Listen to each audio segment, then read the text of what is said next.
Anxiety. 65% people యాంగ్జైటీలో ఉన్నారంటే ఇది నమ్మశక్యంగా ఉందా? దానివల్ల వచ్చేటువంటి కాన్సిక్వెన్సెస్ అసలు ఎలా ఉంటాయి? అనుకున్న గోల్స్ రీచ్ అవ్వకపోవడము, అనుకున్న లైఫ్ దొరకకపోవడంలో ఎక్కడో సిచ్యువేషన్లో యాంగ్జైటీ మొదలైపోతుంది, అది డిప్రెషన్ లీడ్ అవుతుంది. ప్రశాంతంగా మాట్లాడు, ఎందుకు అలా మాట్లాడుతున్నావు, అంత తొందర ఏంటి, ప్రతి దానికి కూడా ఒక ఆందోళన మొదలైపోతుంది వాళ్ళలో. ఇది కాస్త కొంచెం పెరిగిందనుకోండి, గుండొచ్చి బయటపడిపోతుందా. Hello Shafi sir. హలో అండి. ప్రతి ఒక్కరికి అండి ఒక డిజార్డర్ ఉంటుంది. ప్రతి ఒక్కరికి వాళ్ళ లైఫ్ టైంలో అది ఏ టైంలో అయినా సరే రావచ్చు. లేదు అనుకుంటే ఇట్స్ కంప్లీట్ డిజార్డర్ ప్రతి ఒక్కరికి ఉంటుంది. యాంగ్జైటీ, ఆందోళన. దానివల్ల వచ్చేటువంటి కాన్సిక్వెన్సెస్ అసలు ఎలా ఉంటాయి? ఇనీషియల్గా అది ఏ విధంగా స్టార్ట్ అవుతుంది, మన బాడీలో, మన మైండ్లో దాని ఎఫెక్ట్ అసలు ఎలా ఉంటుంది, అది ఎంతవరకు మనిషిని తీసుకొని వెళ్ళగలుగుతుంది?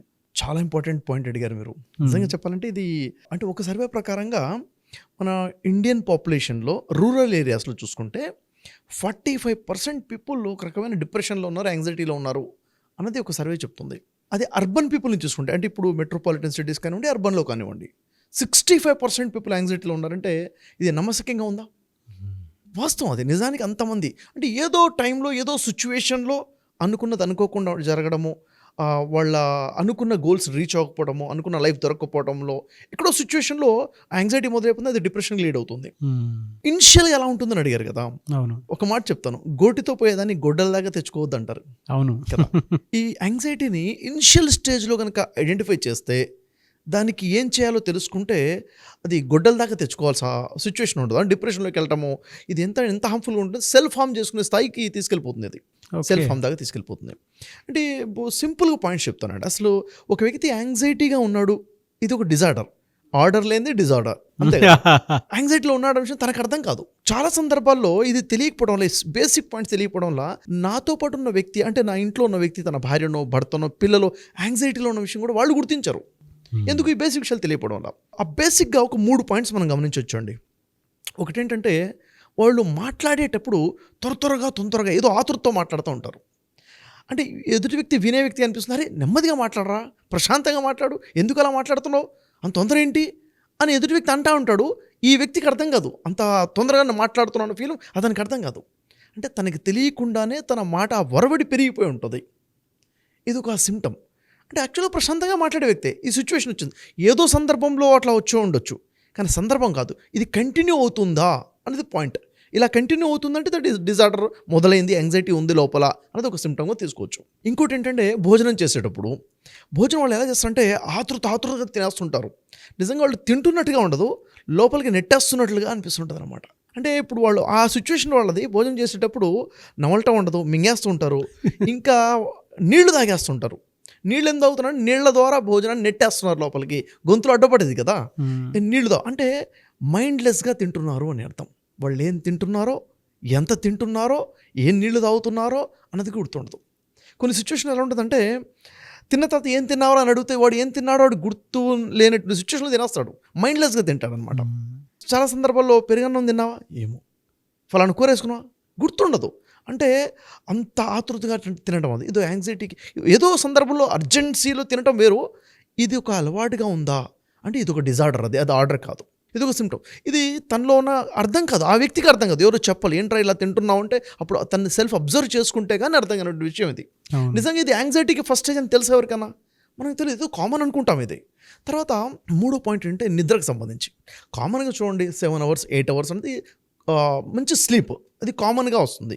కానీ వీళ్ళు ఒక 4 గంటలు పడుకునేసరికి చాలా కష్టంగా 4 గంటలు 5 గంటలు, అది కూడా చాలా కష్టపడి పడుకుంటూ ఉంటారు, నిద్రపోతూ ఉంటారు. అంటే ఇంత కష్టమా నిద్రపోవడము అన్న ఫీలింగ్ వాళ్ళకు వస్తూ ఉంటుంది అనమాట. సహజంగా 8 hours పడుకోవడం చాలా సహజం కదా, అంత కామన్గా సహజంగా న్యాచురల్గా రావాల్సింది కూడా చాలా కష్టతరంగా మారిపోయి ఉంటుంది. ఈ బేసిక్ విషయాలు అనుకోండి, మాట్లాడే విషయంలో, భోజనం చేసే విషయంలో, నిద్రపోయే విషయంలో, ఈ డిజార్డర్ ఇప్పుడు నేను చెప్పిన తర్వాత సెల్ఫ్గా ఆలోచించుకుంటే ఇది నాలో ఉందా అనుకుంటే ఎస్ ఇది ఉంది కదా అనిపిస్తుంది ఉన్న వాళ్ళకి, అప్పటివరకు గుర్తించి ఉండరు. అలాగే ఇప్పుడు మనం చూస్తే మన చుట్టుపక్కల ఉన్న వాళ్ళలో ఇది ఉందా అని గమనించుకోవాలి. ఒకవేళ ఉంటే ఏం చేయాలి అనేది అప్పుడు పాయింట్ మొదలవుతుంది. అసలు ఐడెంటిఫై చేయకపోతే అది కాస్త సెకండ్ లెవెల్కి వెళ్ళిపోతుంది. సెకండ్ లెవెల్ సిమ్టమ్స్ మొదలైపోతాయి, సైకలాజికల్ సిమ్టమ్స్ ఏముంటాయి, ఫిజికల్ సిమ్టమ్స్ ఏముంటాయి అనేది సెకండ్ లెవెల్కి వెళ్తుంది. కాబట్టి నేను చెప్పేది ఏంటంటే, యాంగ్జైటీ అనేది చాలా ఎక్కువగా ప్రతి వ్యక్తిలో ఎక్కడో పాయింట్లో వస్తుంది, దాన్ని ఐడెంటిఫై చేసి అక్కడి నుంచి దూరం పొందే ప్రయత్నం మనం ఖచ్చితంగా చేయాలి. ఓకే. ఇది ఇన్స్టల్ స్టేజ్లో ఈ విధంగా ఉంటుందన్నమాట. దీన్ని ఐడెంటిఫై చేసుకోలేదు, అలాగే కంటిన్యూ అయిపోతుంది. కంటిన్యూ అవుతూ అవుతూ వేరే సిమ్టమ్స్ మొదలైపోతాయి. అప్పుడు ఆ సిమ్టమ్స్ నెక్స్ట్ ఎలా ఉంటాయి ఎలా అంటే, ఉంటాయి సార్ అవి? అవి 2 రకాలుగా మనం చెప్పొచ్చు. సైకలాజికల్ సిమ్టమ్స్ అంటే మానసికంగా కొన్ని లక్షణాలు గమనించవచ్చు, శారీరకంగా కూడా ఫిజికల్గా కూడా కొన్ని లక్షణాలు ఉంటాయి. ఉదాహరణకు చూడండి, సైకలాజికల్గా చూసుకున్నట్లయితే ప్రతి దానికి కూడా ఒక ఆందోళన మొదలైపోతుంది వాళ్ళలో. ప్రతి దానికి కూడా చిన్న చిన్న చిన్న చిన్న విషయాలకి ఒక రకమైన తెలియని భయం మొదలైపోతుంది. పానిక్. అంటే ఇది ఎలా అవుతుందో, ఇప్పుడు బయటికి వెళ్ళాలనుకోండి, బయటికి వెళ్ళాలా, ఇప్పుడు ఎలా వెళ్ళాలి అన్నది, ఏదో చిన్న పని ఉంది, ఇది ఎలా అయిపోతుంది. ఇప్పుడు పిల్లలు కింద ఆడుకోవడం కోసం వెళ్తున్నారు అనుకోండి, బయటికి వెళ్తున్నారు ఎలా ఏమవుతుందో. ఫర్ ఎగ్జాంపుల్ ఎవరికైనా ఫోన్ చేశారు, ఫోన్ లేకపోతే ఎందుకు లేపట్లేదు ఏమైపోయిందో. అంటే ప్రతి దాన్ని కూడా అసలు మనకు వెరీ కామన్గా ఫోన్ లేపలేదు తర్వాత లేపుతారు కదా. కొంతమంది అయితే ఫోన్ వచ్చిందంటే ఇడి దగ్గర నుంచి ఫోన్ ఎందుకు వచ్చింది. అంటే ఒక ప్రతి చిన్న క్యాజువల్ పాయింట్ని కూడా ఒక ఆందోళన, వర్రీ అన్నది వచ్చేస్తుంది అనమాట. ఈ టెండెన్సీ మొదలైపోతుంది. సైకలాజికల్గా ఈ విధంగా థాట్స్ మొదలైపోతూ ఉంటాయి. ఇది కాకుండా ఇంకా ఫిజికల్గా ఏముంటుంది చూసుకున్నట్లయితే, శారీరకంగా వాళ్ళకి ఒక పల్పిటేషన్ మొదలైపోతుంది. అంటే హార్ట్ బీట్ పెరిగిపోయి ఉంటుంది. ఇది కాస్త గుండె దడ అంటారు కదా, ఇది కాస్త కొంచెం పెరిగిందనుకోండి, గుండె వచ్చి బయటపడిపోతుందా అన్నట్టుగా అనిపిస్తుంది వాళ్ళకి. అంటే వాళ్ళ సౌండ్ వాళ్ళకి వినిపిస్తుంటుంది, గుండె దడ. ఇది ఎందుకు వచ్చింది? యాంగ్జైటీ నుంచి వచ్చింది. యాంగ్జైటీ ఒక ఫీలింగ్, ఆ వర్రీనెస్ పెరగడం వల్ల అది ఒక ఇంపాక్ట్ ఫిజికల్గా వచ్చేసింది చూసారా. ఆ తర్వాత స్వెట్ వచ్చేస్తుంది, ఇది ఒక సిమ్టమ్. ఎందుకు స్వెట్ వస్తుంది? యాంగ్జైటీ వల్ల స్వెట్ వస్తుంది. ఇదే కాకుండా వాళ్ళ కాళ్ళు చేతులు ఇలా షివరింగ్ మొదలవుతూ ఉంటుంది. ఒక రకమైన గుండె దడ, భయం మొదలై ఉంటుంది. ఇంకా ఫిజికల్గా చూసుకున్నట్లయితే వాళ్ళ కడుపు మొత్తం అప్సెట్ అయి ఉంటుంది. మాటిమాటికి మోషన్ వెళ్ళాల్సిన సిచ్యువేషన్, మాటిమాటికి యూరిన్కి వెళ్ళాల్సిన సిచ్యువేషన్ వచ్చి ఉంటుంది. ఇవన్నీ ఒక సిమ్టమ్స్ అనమాట. అసలు విపరీతంగా హెడేక్ వస్తుంది, ఇంకా ఇరిటేషన్ మొదలైపోయి ఉంటుంది. అంటే కొంతమందికి ఫిజికల్ సిమ్టమ్స్ కనపడవచ్చు, కొంతమందికి సైకలాజికల్ సిమ్టమ్స్ కనపడవచ్చు, కొంతమందికి రెండు కలిపి ఉండొచ్చు కూడాను. ఇదేంటంటే యాంగ్జైటీ ఇంకా పెరిగిపోతుంది అన్నది. ఈ విధంగా ఐడెంటిఫై ఇలాంటి సిచ్యువేషన్లో కనుక ఏం చేయాలి? చాలామంది ఇలాంటి సిచ్యువేషన్ ఉందనుకోండి, ఫర్ ఎగ్జాంపుల్ వాడికి భయం అవుతుంది, ఆందోళన ఉంది, పక్కన ఉన్న వాళ్ళు నీకేమైనా పిచ్చా అని చెప్పడం మొదలు పెడతారు. అవునా? ఒకసారి 2 సార్లు వింటారు, 3వ సారి కూడా ఇంత అబ్నార్మల్గా ఉన్నాడు, నీకేమైనా పిచ్చా అని చెప్పి చెప్పడం మొదలుపెట్టిన తర్వాత ఇంకా ఇరిటేషన్ పెరిగిపోతుంది. అవును. అంటే దాన్ని ఎలా డీల్ చేయాలో పక్కన ఉన్న వాళ్ళకి తెలియదు. వాడు యాక్టింగ్ చేస్తున్నాడు, వాడు ఓవర్ చేస్తున్నాడు అన్న ఫీలింగ్ ఉంటుంది. వైఫ్ అండ్ హస్బెండ్ అనుకోండి, ఇంకా గొడవలు మొదలైపోతాయి. అక్కడ నుంచి ఆ గొడవల్లో ఇంకా యాంగ్జైటీ పెరిగిపోతుంది. యాక్చువల్గా ఆ టైంని ఐడెంటిఫై చేసి దాంట్లో నుంచి బయటపడే ప్రయత్నం చేయాలి. చాలామంది అంటారు వెంటనే డాక్టర్ దగ్గర తీసుకెళ్ళిపోవాలి, వెంటనే సైకాట్రిక్ మెడిసిన్స్ మొదలు పెట్టాలి అని చెప్పేసి వెంటనే వెళ్ళి మందులు మొదలు పెడతారు. నేను అంటాను చాలా రాంగ్ డిసిషన్ అది. వెంటనే ఈ ప్రాబ్లమ్కి సైకాట్రిక్ టాబ్లెట్స్ తీసుకోవడం మొదలు పెడితే మనం డిపెండ్ అయిపోతున్నాం మెడిసిన్స్ మీద అని అర్థం. డిపెండ్ అయిపోతుంది. ఒక్కసారి మెడిసిన్ మీద డిపెండ్ అయ్యాము అంటే అసలు యాక్చువల్గా న్యాచురల్గా రావాల్సిన చేంజ్ రాదు. ఏం చేయాలి? తనకు ఐడెంటిఫై అయిన తర్వాత తను బయటపడవచ్చు ఈజీగా. యాక్చువల్గా తన ఆ సిచ్యువేషన్ రావడానికి కారణమే తను బయటపడటానికి కూడా తను బయటపడే విధంగా చేసుకోవాలండి. వెరీ సింపుల్గా కొన్ని టిప్స్ చెప్తాను, ఎందుకంటే ఈ టిప్స్ వల్ల ఈజీగా మనిషి బయటకు వచ్చేస్తాడు. ఏంటి? ఫర్ ఎగ్జాంపుల్ చూడండి, అప్పుడు లేని అలవాట్లు. డైలీ 30 minutes బ్రిస్క్ వాక్ చేయాలి యాంగ్జైటీ నుండి బయటికి రావాలి అంటే. ఓకే. అయితే ఆ వాకింగ్ చేసేటప్పుడు తన ఆలోచన అది ఉండాలి, నేను ఈ డిజార్డర్ బయటకు వచ్చేస్తున్నాను, దీనివల్ల నేను హ్యాపీ హార్మోన్స్ రిలీజ్ అవుతున్నాయి, దీని ద్వారా బయటకు వచ్చేస్తున్నాను అంటే తను చేసే ఎక్సర్సైజ్, వార్మప్స్, బ్రిస్క్ వాక్ తను ఖచ్చితంగా ఇంపాక్ట్ చూపిస్తుంది. ఇది ఒకటి చాలా పవర్ఫుల్ మెడిసిన్ ఇది నిజంగా చెప్పాలంటే.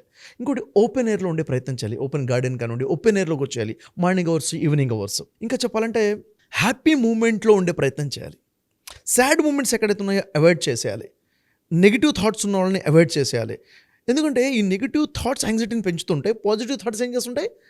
ప్రశాంతతని, కూల్నెస్ని, మనశ్శాంతిని తీసుకొస్తుంటాయి, యాంగ్జైటీ దూరం అయిపోతూ ఉంటుంది. ఇంకా ఇలాంటి వాళ్ళు ఏం చేయాలంటే వీళ్ళకి టీ, కాఫీ అలవాట్లు ఉంటాయి కదా, మానేయాలండి. దీని ఇంపాక్ట్ ఎక్కువగా ఉంటుంది. ఎప్పుడైతే ఇది మానేస్తామో ఆ యాంగ్జైటీ నుంచి బయటకు వచ్చే అవకాశాలు పెరుగుతూ ఉంటాయి. ఆల్కహాల్ అలవాటు ఉన్నవాళ్ళు మానేయాలి. స్మోకింగ్ అలవాటు ఉంది, యాంగ్జైటీ నుంచి బయటపడాలంటే స్మోకింగ్ మానేయాలి. అంటే ఈ అలవాట్ల వల్ల పెరుగుతుంది, తగ్గించుకోవాలి. వెంటనే మానేలా తగ్గించండి, దాన్ని ఎంత క్విట్ చేస్తే అంత బెనిఫిట్ ఉంటుంది. ఒకవేళ ఏదైనా టైంలో ఈ యాంగ్జైటీ ఫీల్ వచ్చింది అనుకుంటే అప్పుడు లాంగ్ బ్రీత్ ఇన్ చేసి లాంగ్ బ్రీత్ అవుట్ చేయాలి. సెల్ఫ్ టాక్ చేసుకోవడం మొదలుపెట్టాలి. తనతో తను మాట్లాడుకోవాలి. ఎందుకంటే ఐఎమ్ హ్యాపీ, నేను బాగున్నాను, ఐఎమ్ గుడ్, ఐఎమ్ ఓకే, అది చాలా బాగుంది. తనకు తానుగా అంటే వీళ్ళు ఏం నాకేదో అయిపోతుంది, నెగిటివ్ టాక్ మొదలైపోతారు. ఈ నెగిటివ్ టాక్ కాకుండా దానికి ఆపోజిట్లో పాజిటివ్ టాక్ మొదలు పెట్టాలి. ఎప్పుడైతే ఈ యాంగ్జైటీ ఫీలింగ్ వస్తుంది కదా, ఆ టైంలో లాంగ్ బ్రీత్ ఇన్ తీసుకొని బ్రీత్ అవుట్ చేయాలి. ఈ బ్రీత్ ఇన్ బ్రీత్ అవుట్ అన్నది చాలా ఆక్సిజన్ బ్రెయిన్కి ఇస్తుంది. అంటే అక్కడ నుంచి ప్యాటర్న్ బ్రేక్ అయిపోతుంది. Negative pattern, anxiety pattern break అయిపోయి పాజిటివ్ వచ్చే అవకాశం ఉంటుంది. ఇంకా చెప్పాలంటే వాళ్ళకి వచ్చే ఆలోచనలు ఏవైతున్నాయో, ఎక్కడైతే యాంగ్జైటీ, ఆందోళన, ఆలోచన ఉన్నాయో వీటిని అసలు ఏంటి ఆలోచనలు, తను కామ్ అయిపోయి అసలు తనకు వస్తున్న ఆలోచన ఏంటో ఆలోచించాలి. అసలు ఏ ఆలోచన వస్తుంది, ఎందుకు వస్తుంది, ఎందుకు నేను ఇలా ఆలోచిస్తున్నాను, తను అనాలిసిస్ చేసుకొని పాయింట్స్ పెన్ను పెట్టుకొని రాయగలగాలి. ఎప్పుడైతే ఎప్పుడైతే రాస్తాడో, జర్నలింగ్ చేసుకుంటాడో, అనాలిసిస్ చేసుకుంటాడో క్లారిటీ వస్తుంది. అప్పుడే తనకు వస్తుంది, లేదు ఇది కాదు, దీనికి భిన్నంగా ఇంకేం చేయొచ్చు, నేను ఇలా ఆలోచించవచ్చు కదా. పాజిటివ్ వర్డ్స్ కూడా తను ఎప్పుడైతే రాసుకుంటాడో ఆ ప్రోగ్రామింగ్ చేంజ్ అయ్యే అవకాశం ఉంటుంది ఖచ్చితంగా. ఇదొకటి. Sound sleep. యాక్చువల్గా ఇర్రెగ్యులర్ స్లీప్స్ వల్ల కూడా, ఎందుకంటే ఈరోజు సోషల్ మీడియాలో ఉండి, అక్కడ ఉండి, చిట్ చాటింగ్లో ఉండేసి ఏదో సరైన ప్లానింగ్ లేకుండా నైట్ స్లీప్ డిస్టర్బ్ అవుతుంటుంది కదా. స్లీప్ సర్కిల్ని సెట్ చేసుకోవాలి. ఇంకా స్మూత్గా తనకి ఇష్టమైన విధంగా ప్లెజెంట్గా ఉన్న మ్యూజిక్ని వినాలి. చాలా వర్కౌట్ అవుతుంది. Music is a big language, అది ప్రోగ్రామింగ్ని చేంజ్ చేయగలుగుతుంది. ఇంకా చెప్పాలంటే ఒక వ్యక్తి తన స్పిరిచువల్ వరల్డ్లోకి వెళ్ళగలగాలి. అంటే ఒక కనెక్టివిటీ, ఈ నేచర్తో కనెక్ట్ అవ్వటము, ఆల్మైటీ గాడ్తో కనెక్ట్ అవ్వటము, స్పిరిచువాలిటీలో ఒక కామ్నెస్ ఎప్పుడైతే వెళ్తామో ఈ ప్రోగ్రామింగ్ ఆధ్యాత్మిక ప్రపంచంలోకి, ఆధ్యాత్మిక ప్రపంచం అంటే థాట్స్ మొత్తం, నెగిటివ్ థాట్స్ మొత్తం రిలీజ్ చేసుకోవడానికి పవర్ఫుల్గా యూజ్ అవుతుంది. చాలా పవర్ఫుల్గా యూజ్ అవుతుంది. ఎవరికి నచ్చిన దేవుడిని వాళ్ళు చేసుకో. అంతే. అంటే మనం ఏదైతే అనుకుంటున్నామో అక్కడ మనం ఆ స్పిరిచువల్ వరల్డ్కి వెళ్ళేసరికి డిస్టర్బెన్సెస్ నుంచి దూరం అయిపోతాం. అంటే ఎక్కడైతే ఓన్లీ తనకి లైఫ్ ఏదైతుందో ఇక్కడ డిస్టర్బ్ అయ్యే కదా ఈ యాంగ్జైటీ వచ్చింది. ఇక్కడ ఎప్పుడైతే డిస్కనెక్ట్ అవుతామో ఆ కామ్నెస్ వచ్చేస్తుంది ఖచ్చితంగా. ఈ సిచ్యువేషన్ తర్వాత అసలు యాక్చువల్గా తను ఓపెన్ అయిపోయి అలవాటు చేసుకోవాలి. Open communication. ఓపెన్ కమ్యూనికేషన్ ఉండాలి. తనకున్నటువంటి ఆలోచనలు చెప్పగలగాలి ఓపెన్గా. ఇప్పుడు ఎందుకంటే ఇంట్రావర్ట్గా ఉన్న వాళ్ళకి ఈ ప్రాబ్లం వచ్చే అవకాశాలు ఎక్కువగా ఉన్నాయి. ఎక్స్ట్రావర్ట్గా ఉంటే మొదలు పెడితే ఈ ప్రాబ్లమ్స్ దూరం అయిపోతాయి. ఓపెన్ కమ్యూనికేషన్ స్టార్ట్ అయిపోవాలి. ఫ్యామిలీ మెంబర్స్ కానివ్వండి, ఫ్రెండ్స్తో కానివ్వండి, ఎక్కడ మీకు స్కోప్ ఉందో అక్కడ ఓపెన్ అవ్వాలి. ఇదంతా చేసిన తర్వాత కూడా లేదు నేను బయటికి రాలేకపోతున్నాను అనిపిస్తే అప్పుడు ఒక థెరపీ కోసమో, సైకాలజిస్ట్నో మాలాంటి వాళ్ళని కాంటాక్ట్ చేస్తే ఖచ్చితంగా వీరు ఈజీగా ఎలా బయటికి రావాలో వాళ్ళకి హెల్ప్ మనం చేయగలుగుతాము. మిమ్మల్ని అప్రోచ్ అవ్వచ్చు సార్ ఆ టైంలో? తప్పకుండా అప్రోచ్ అవ్వాలి. అసలు దానికోసమే కదా మనం ఉంది కూడాను. ఇప్పుడు సొసైటీకి ఇలాంటి సిచ్యువేషన్ నుంచి బయటికి రావాలి, తను నిలబెట్టుకోలేని వాడికి నేను ఉన్నానని మనం నిలబెట్టడం కోసమే ఉంది. సిచ్యువేషన్ ఉన్న వాళ్ళకి ఖచ్చితంగా మనం హెల్ప్ చేసి థెరపీస్ ద్వారా బయటకు వచ్చే ప్రయత్నం ఖచ్చితంగా చేస్తాం మనం. డెఫినెట్గా సార్. ఎనీవేస్ థ్యాంక్ యూ అండి. Thank you so much Shafi గారు. Thank you much.